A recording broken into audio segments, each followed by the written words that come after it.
Welcome to the Healthy Gut Podcast with Rebecca Coomes, the place where you can learn how to achieve a happy, healthy gut. Here's what's coming up on today's show.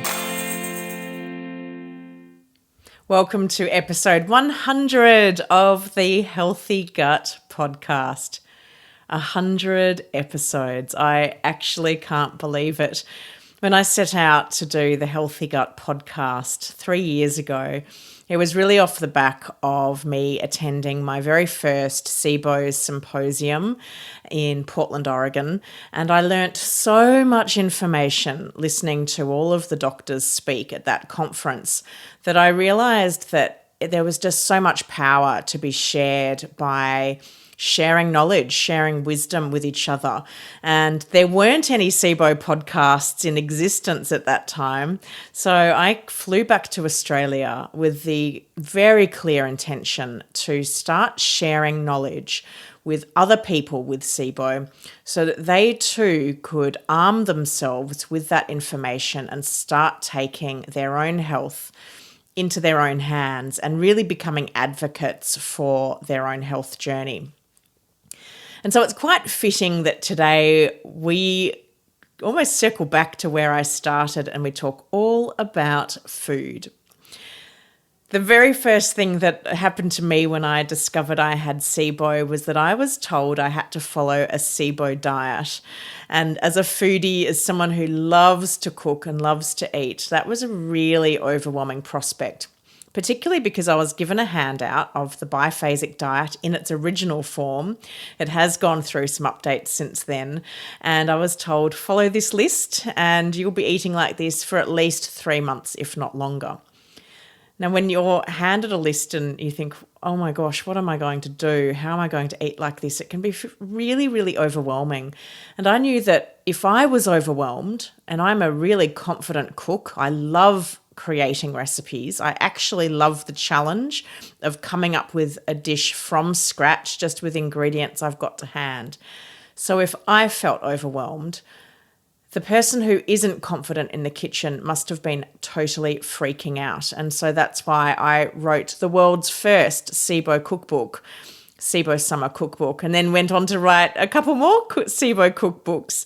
And it's really lovely that there are now other people out there writing SIBO cookbooks so that there are more cookbooks available to those of you following a SIBO diet. I get asked all the time, what's a SIBO diet? When should I follow a diet? When shouldn't I follow a diet? And I thought, I've never done a podcast just on this topic, just me talking about my own experience. Particularly now I've coached hundreds of people from around the world. I can really bring some great insight into, the diet piece of SIBO treatment and what I've seen work, what I've seen doesn't work, and how I think we need to really modify and tailor any nutritional protocol to our own unique requirements. So let's start at the start. What is a SIBO diet and why would we even need to consider it?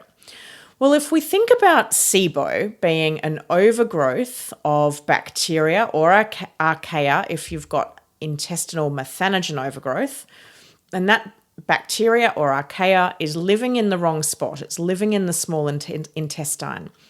But it's still doing its little bacteria job, and that is to ferment food as it comes past, to grab it, go, yummy, eat and digest that food.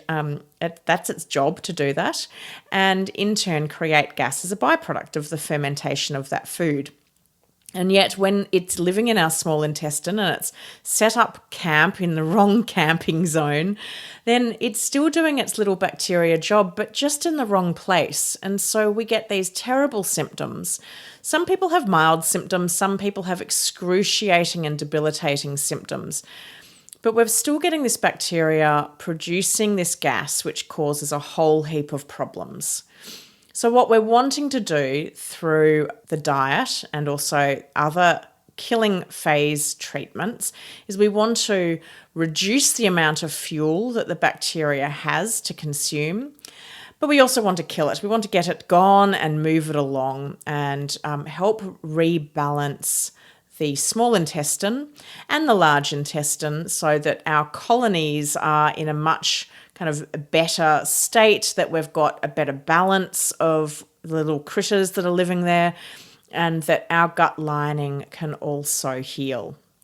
There are only a couple of diets that have been developed specifically with SIBO in mind. However, there are many diets that are followed by people. And I think it's really important for you to pause and think about the role diet plays and whether it's right for you.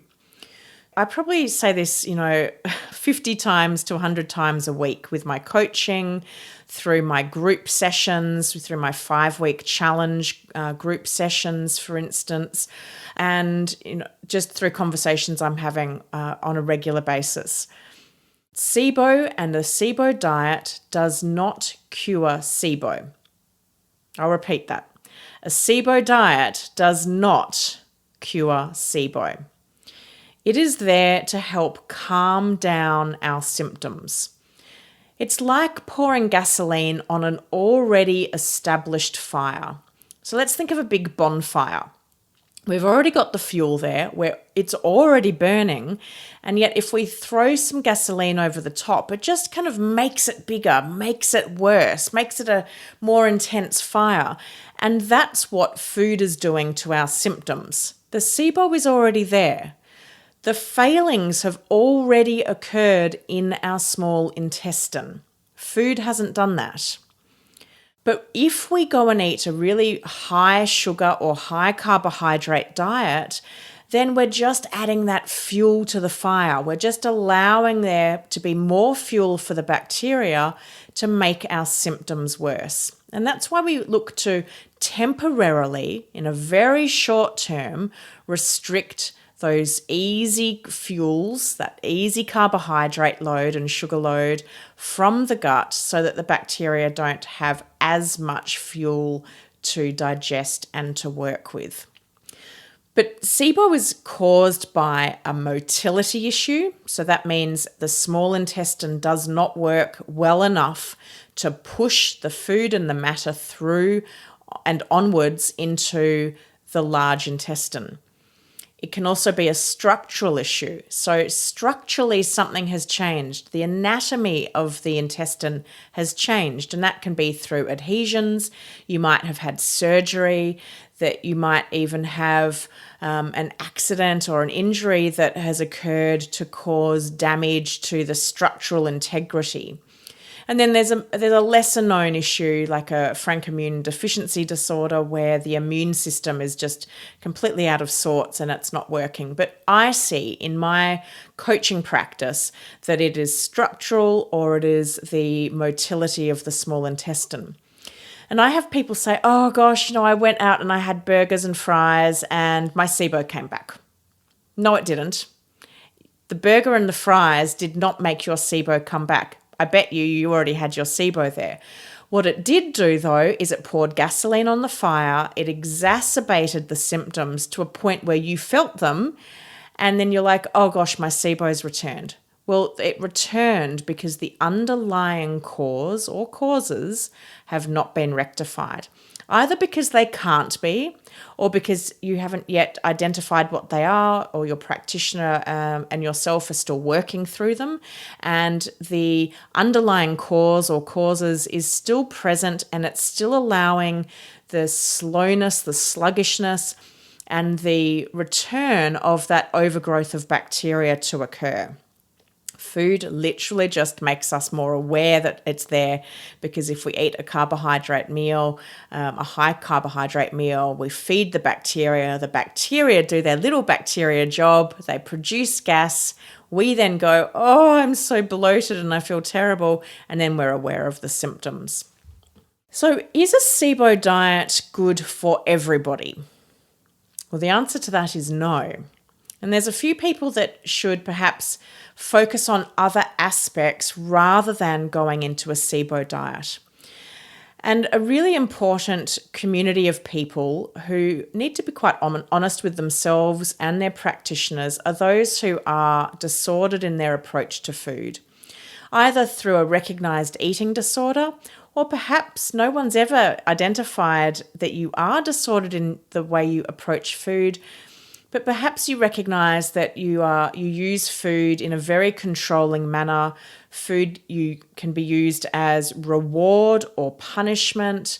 You feel very negative towards food, and it might not be the right time for you to then go into a restricted diet.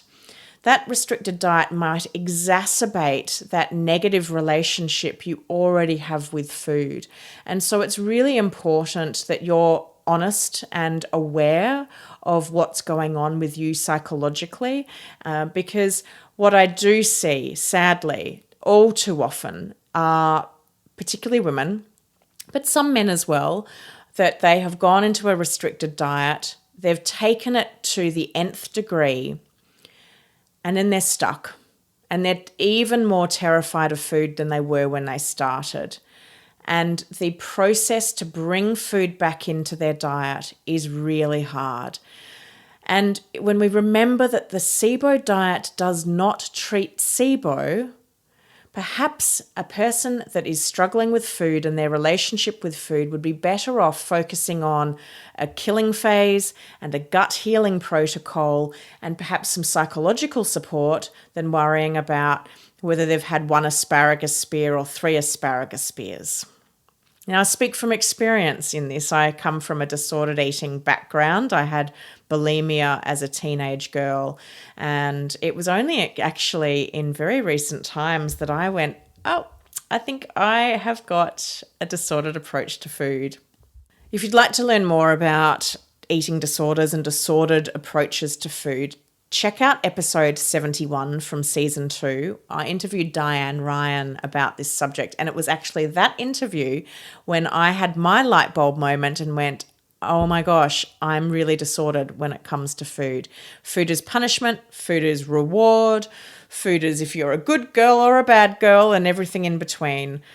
And that's not the job of food. Food is there to nourish and to support our body. So do check it out if that is ringing some bells for you.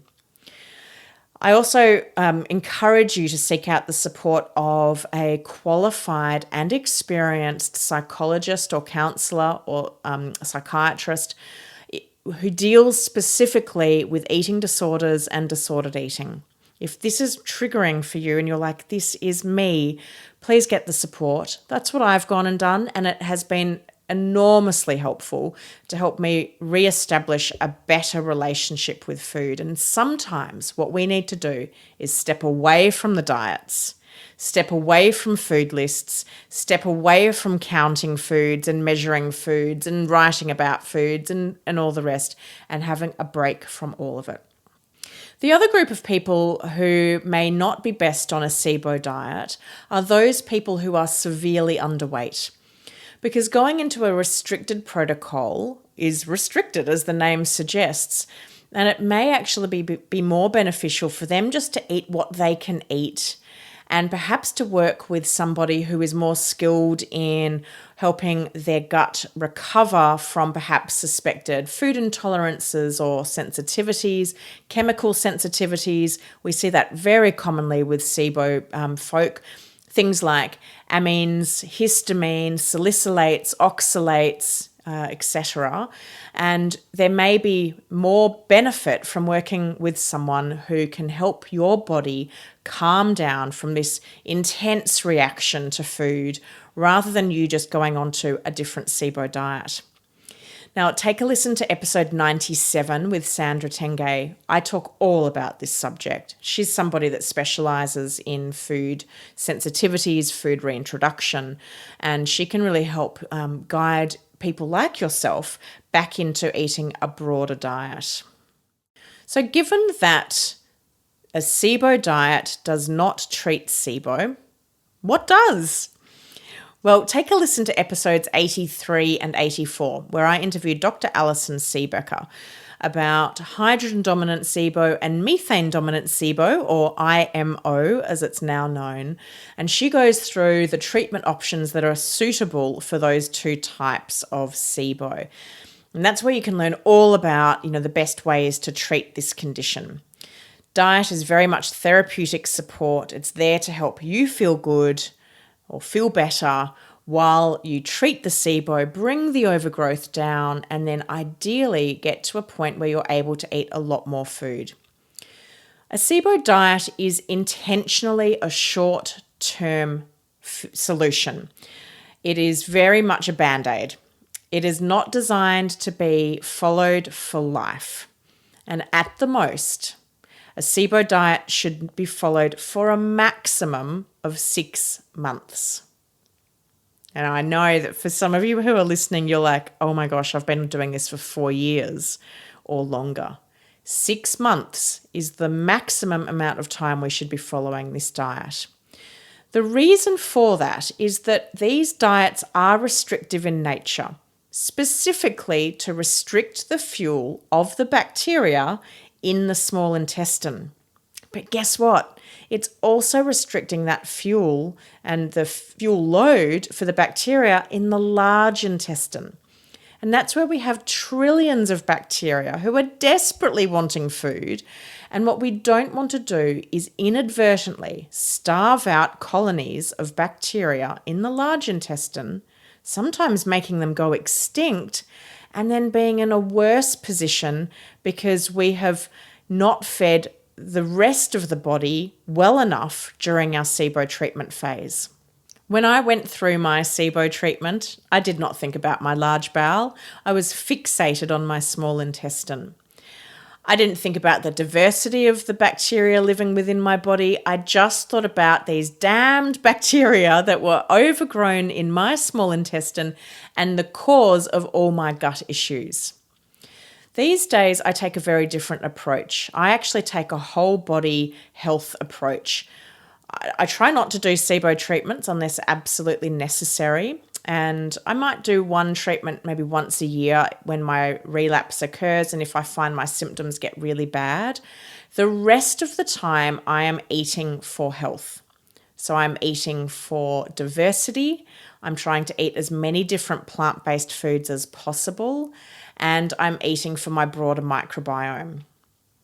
Now, if you would like to keep track of how many different plant-based foods you're eating to get a sense of where you are today and where you'd like to get to, download my plant-based food tracker. It's a free download as part of the links on today's show notes. So just head to thehealthygut.com and /podcast to go straight to the podcast page, or look on the show notes page on today's episode and you can click the link to download that. So that's a really great place to start to see, well, how many different plant-based foods do you eat today? And how many different colours are you eating? Because the colours are really important. We want everything, all the colours of the rainbow, as well as many different varieties of foods as we can possibly tolerate. And even when we're following a SIBO diet, we can still aim to get diversity. A SIBO diet isn't like a monoculture. We're not supposed to only eat one thing in a SIBO diet. And we definitely want to eat the plant-based foods that we can tolerate today, tomorrow, and in the future. So let us talk about the different types of diets that there are, which ones are designed specifically for SIBO and which ones are designed more generally, but can be followed by a SIBO person.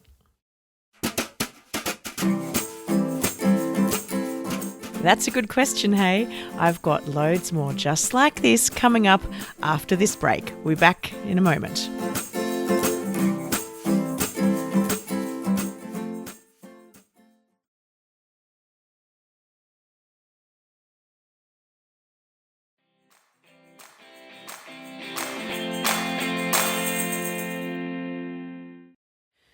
So let us talk about the different types of diets that there are, which ones are designed specifically for SIBO and which ones are designed more generally, but can be followed by a SIBO person.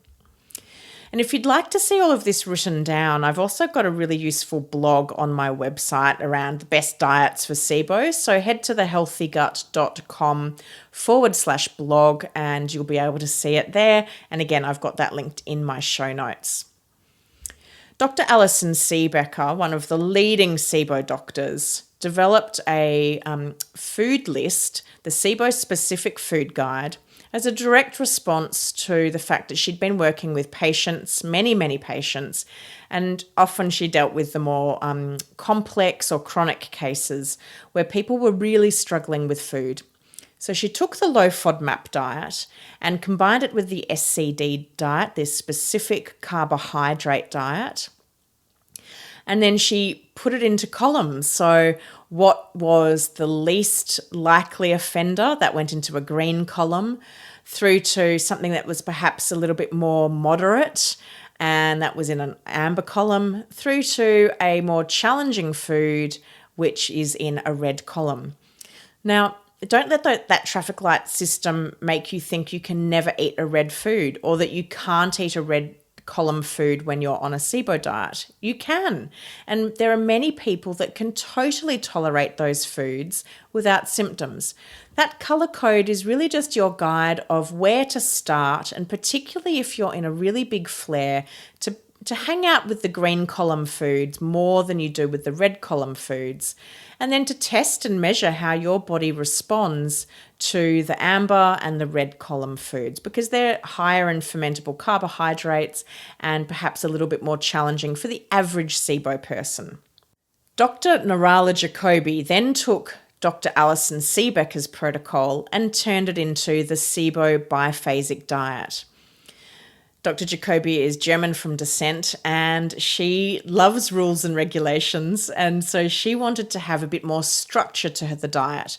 So she then took it and said, okay, well, phase 1 is where my patients are generally where they start out. They might be pre-treatment, or they might be at the start of their treatment and they're reacting to everything.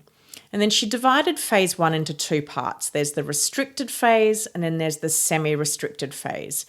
The restricted phase is a great phase to be in if you're that person who is literally reacting to everything. It's a very kind of limited diet, so there's not a lot of fermentable carbohydrates in that diet. There's only lemon and lime juice in fruit component, no other sugar, and limited amounts of specific vegetables, nuts and seeds.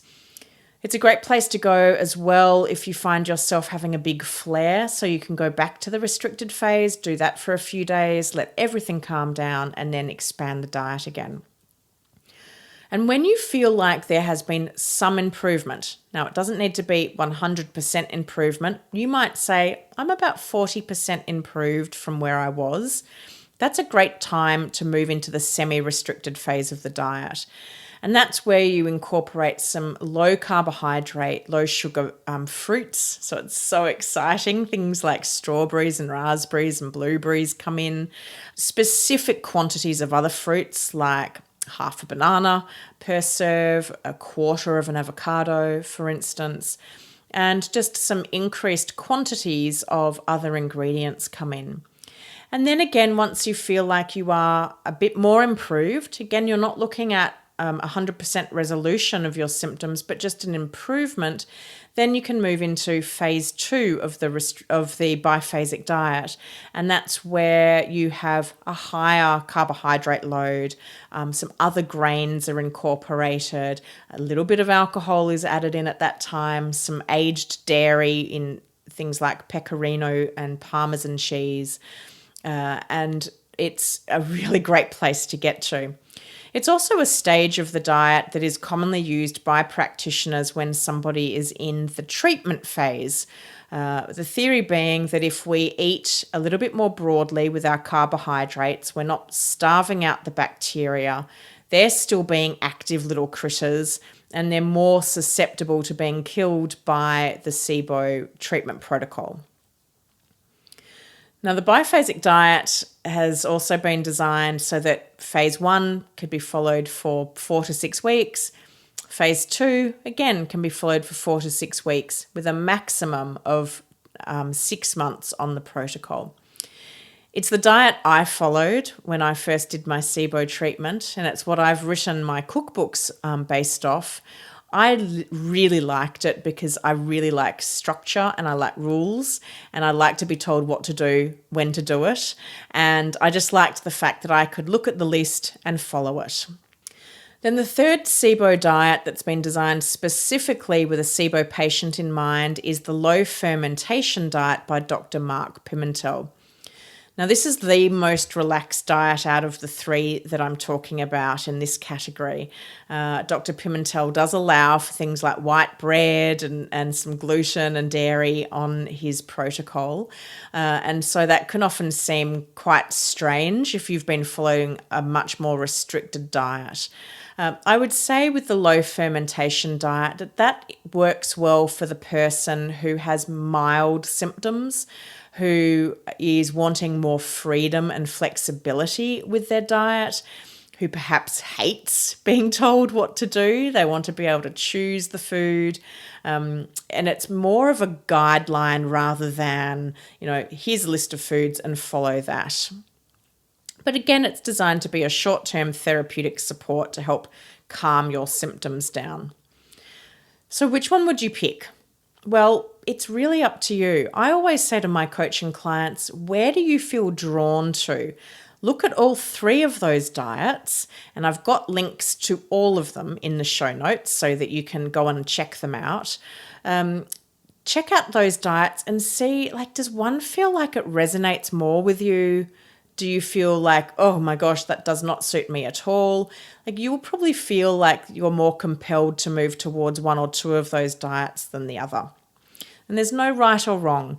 What I will say is follow one protocol at a time.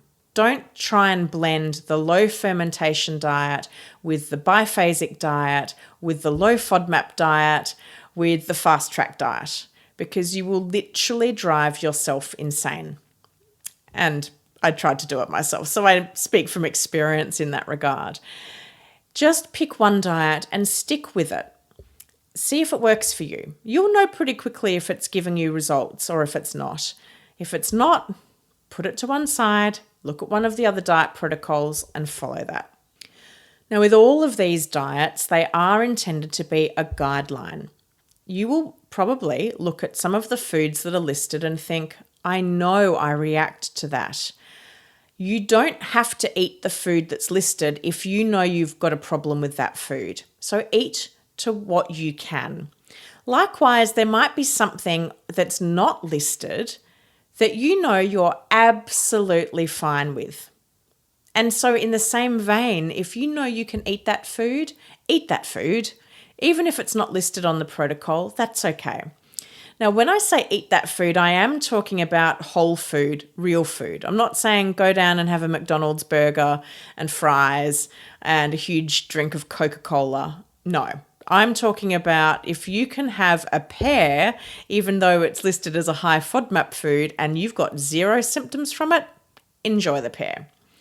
Because let's remember, food helps calm our symptoms. It's not going to bring SIBO back. It's not going to make SIBO occur in the first place, unless, of course, we get food poisoning, and that's a whole different story. But just eating good, healthy, nourishing food as close to source as possible and as real as its version as nature created it, that is what we're going for. Good quality, natural food that wasn't created by a person in a lab coat in a factory.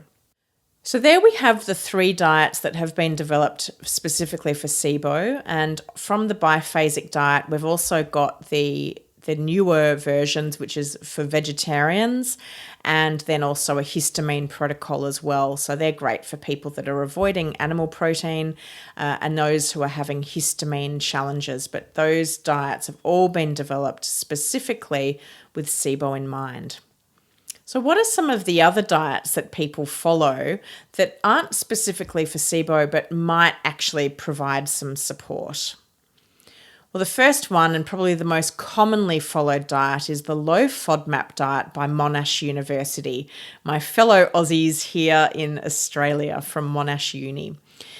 That diet was designed for people with IBS or irritable bowel syndrome. Now, we know that most people with IBS are actually experiencing symptoms because they've got an undiagnosed case of SIBO. So the low FODMAP diet restricts this particular group of fermentable carbohydrates, short chain carbohydrates that are found commonly in foods, and that you then pull them out temporarily and then you start to reintroduce them. And the intention is that you determine, are you sensitive to one, two, or all of those carbohydrate groups? Is it perhaps that your gut just needs some extra support to digest them and process them? Or is there something like SIBO in the way that's causing a lot of these symptoms because these are carbohydrates that the bacteria can consume and then create the gas? The low FODMAP diet, I think, works really well for the person, again, who has less severe symptoms and the person that hates being told what to do, because you can download the Low FODMAP app on your phone by Monash University. There is a fee to it, but it's a great investment because that is the trusted source of truth of all things low FODMAP. So rather than looking on a blogger's website and seeing an out-of-date list in terms of items and then quantities that are considered low FODMAP, pay the $10 or whatever it is to download the Low FODMAP app, and then Monash University keep that up to date as every time they do research and further studies around foods. I use it all the time. I'm forever checking it for FODMAP quantities. It's a really great resource. It's also really great for the person who's vegetarian or vegan and who does need to look for alternative protein sources outside of animal protein. I think one of the downsides of the biphasic diet in its original form is that it's very meat heavy. And people do find themselves just really eating a lot of meat and minimal vegetables and moderate fat, because you can eat unlimited amounts of protein, animal protein, on the biphasic diet.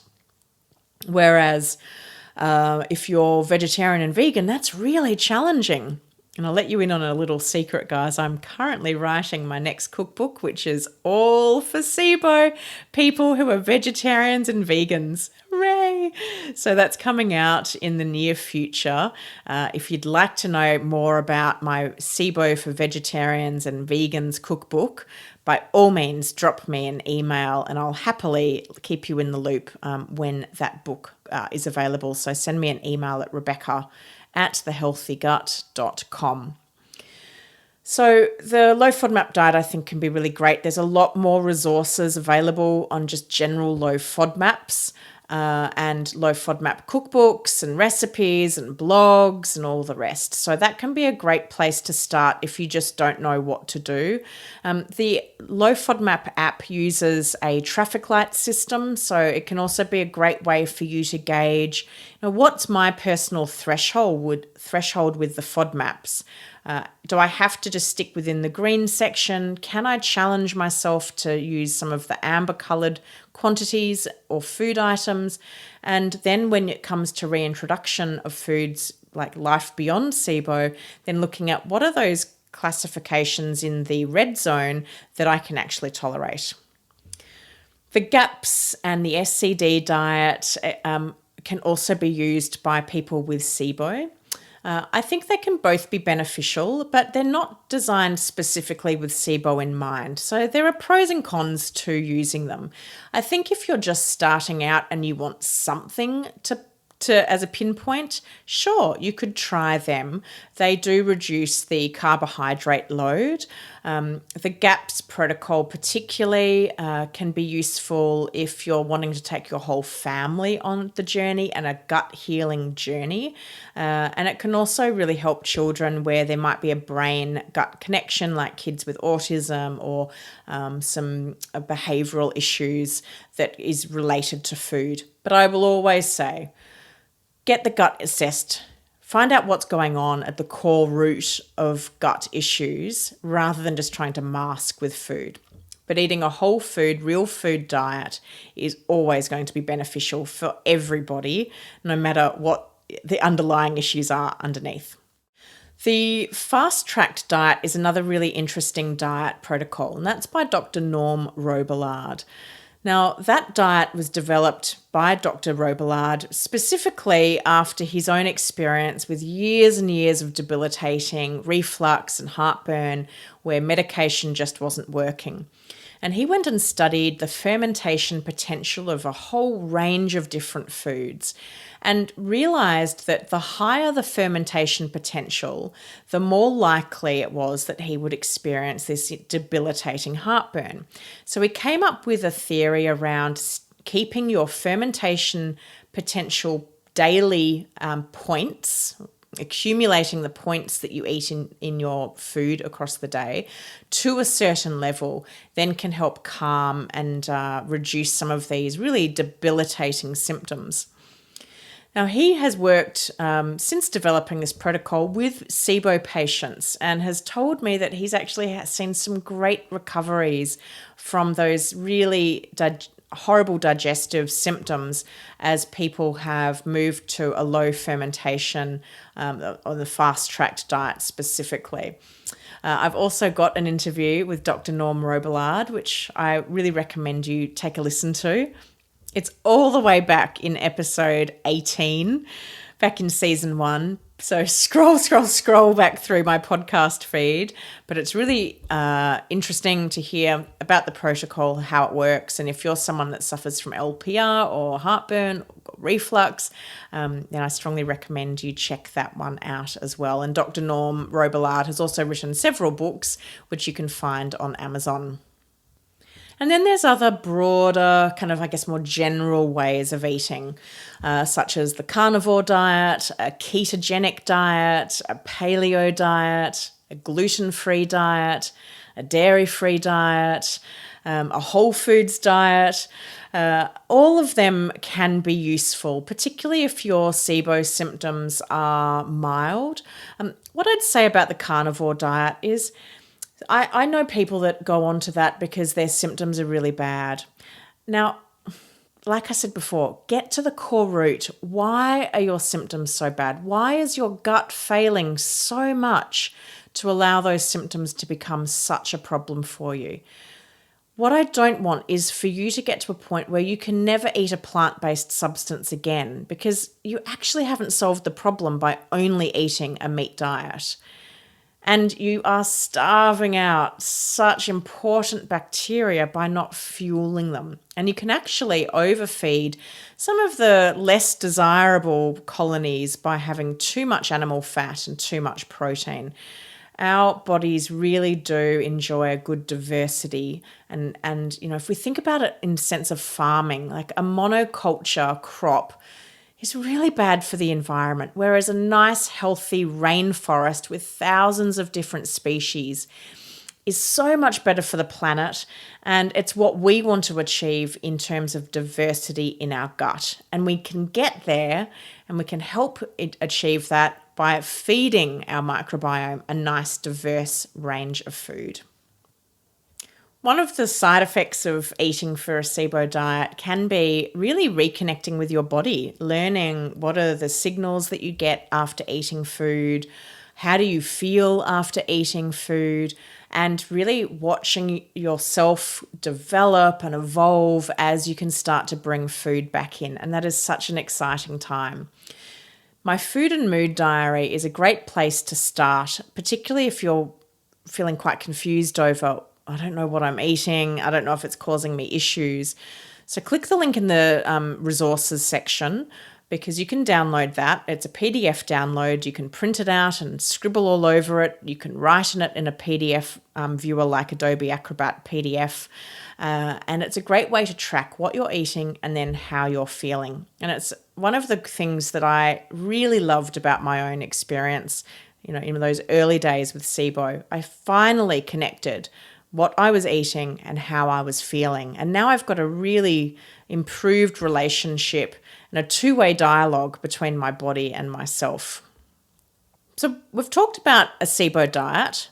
When should you start a SIBO diet is a question I get asked all the time, and it's really up to you. You actually don't need to do a SIBO diet to have a successful treatment with SIBO. You could eat just general healthy food and still have a really great outcome.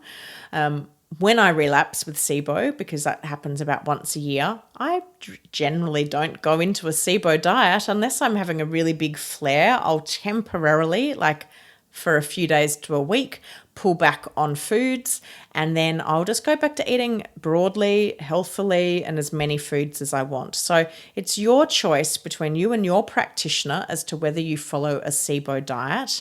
And it probably sounds a bit funny given I'm the woman that wrote the world's first SIBO cookbooks.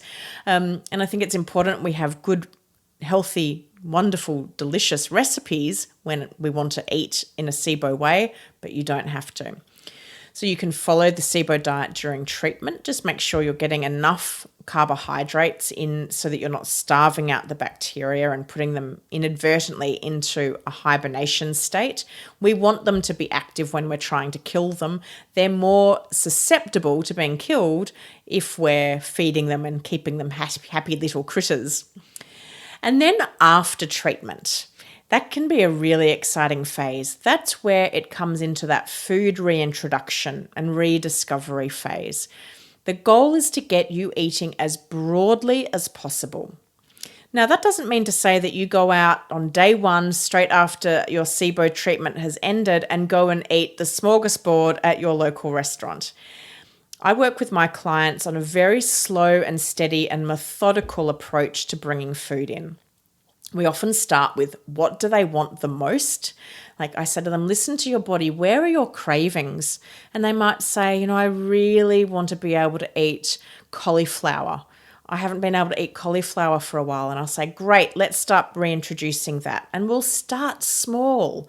We'll start at maybe like a teaspoon or a half a teaspoon and slowly build our way up from there.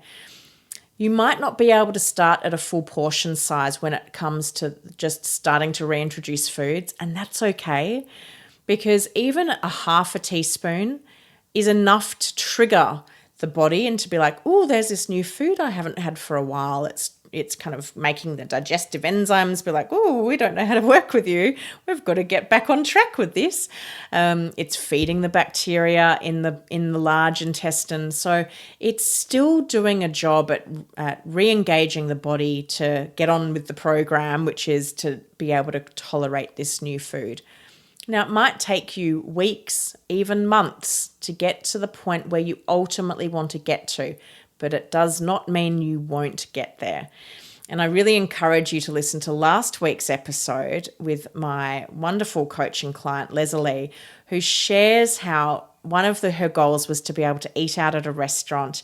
And so we started challenging onion and garlic because they're so commonly used in restaurants.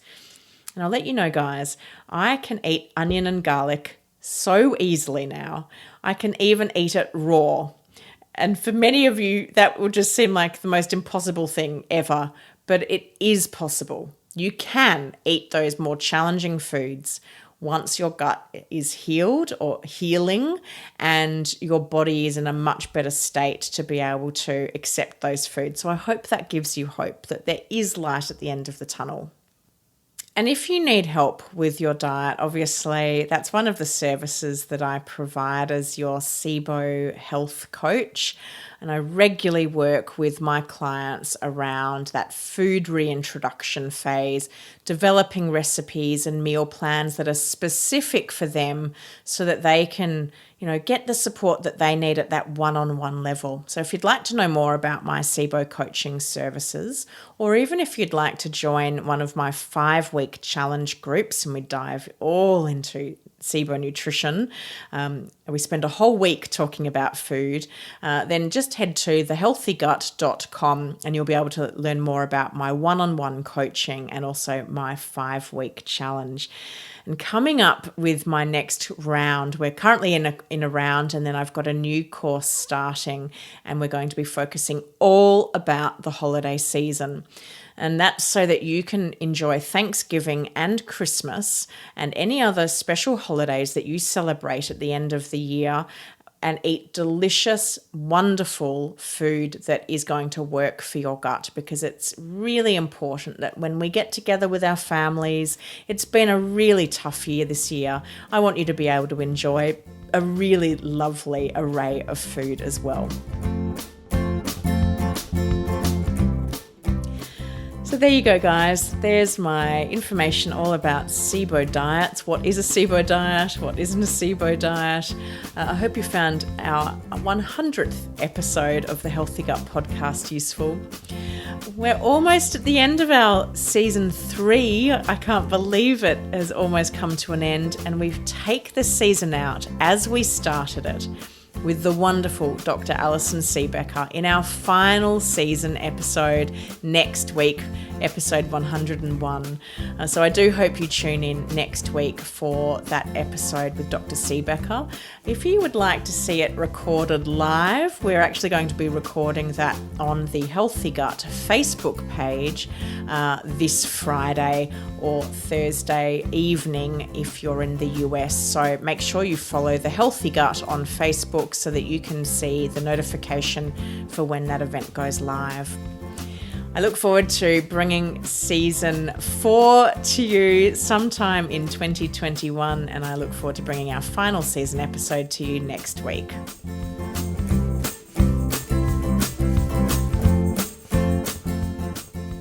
You've been listening to the Healthy Gut podcast with your host, Rebecca Coomes.